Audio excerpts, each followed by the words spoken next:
Just so I get some idea about who we've got in the room, do me a favour, put your hand up if you've never personally engaged with a Member of Parliament or somebody from an IFCA.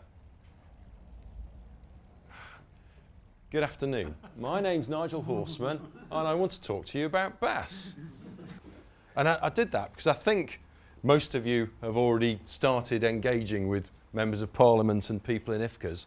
But if you haven't, and for me, the hardest thing is that first bit. How do you walk up to somebody, a complete stranger, and start the conversation about bass? And I just wanted to show, I don't know these guys, they don't know me yet. You can do it, it's easy. It's, hello, my name is, and I want to talk to you about bass. Or I'm a bass angler and I want to find out what you're doing to fix the terrible state of the bass that I love so much. And I actually think once you've done that, if it was an O level, you'd have just got 50% of the marks. In terms of influencing the people that we need to talk to and that we hopefully will influence, the decision takers, just them registering a person, a real genuine person has come up to them and they've got an issue about bass.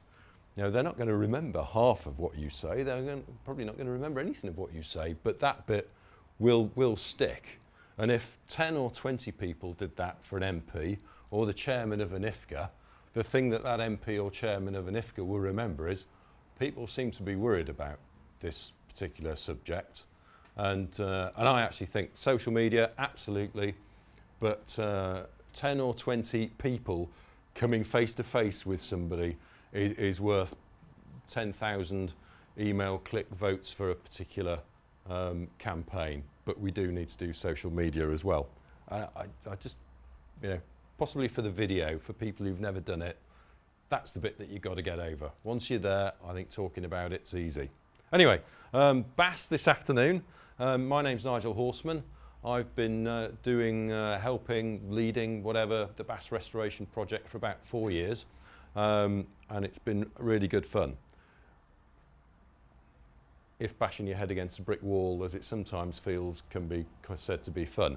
So I want to talk a bit about evidence. I want to talk a bit about the people that we need to talk to about that evidence. I want to talk a little bit about where I think and am told in writing, we are at the moment with moves to conserve bass. And I also want to have lots of discussion about where we are and what we should do and what we could maybe do better and who might be able to help us. So short presentation. This is actually the presentation that I did to Richard Benyon when he was Fisheries Minister 2.5 years ago. A couple of slides are updated, but the update really actually merely just said differently what was on the original presentation to Richard Benyon. And it's hopefully fairly simple, fairly straightforward. It was for a minister, so you've got to keep it simple. And it worked, or I think it worked. So, the agenda said we'll start off with a bit of bass biology, because if you're talking to somebody, they may not know anything about bass biology. They may only think of bass in restaurants or on cold slabs in a supermarket. So I think we probably all know this, so I'll go over really quickly. It is long-lived and slow-growing, and that's one of its vulnerabilities. It matures late. Age 6 to 7 for females, 42 plus centimetres before they become mature and are able to successfully spawn. It has undeniably good commercial value. 6 to 10 pounds a kilo, no quota as you'll see later, so no great surprise that the commercial fishing industry like to target this fish. But it is also our premier sporting sea fish. And it's important to anglers. I moved house about a year ago, so I went to see my local MP at his surgery a week and a half ago. And he said, well, why is bass so important to anglers? And I thought, that's quite a good question. Why is bass so important to anglers?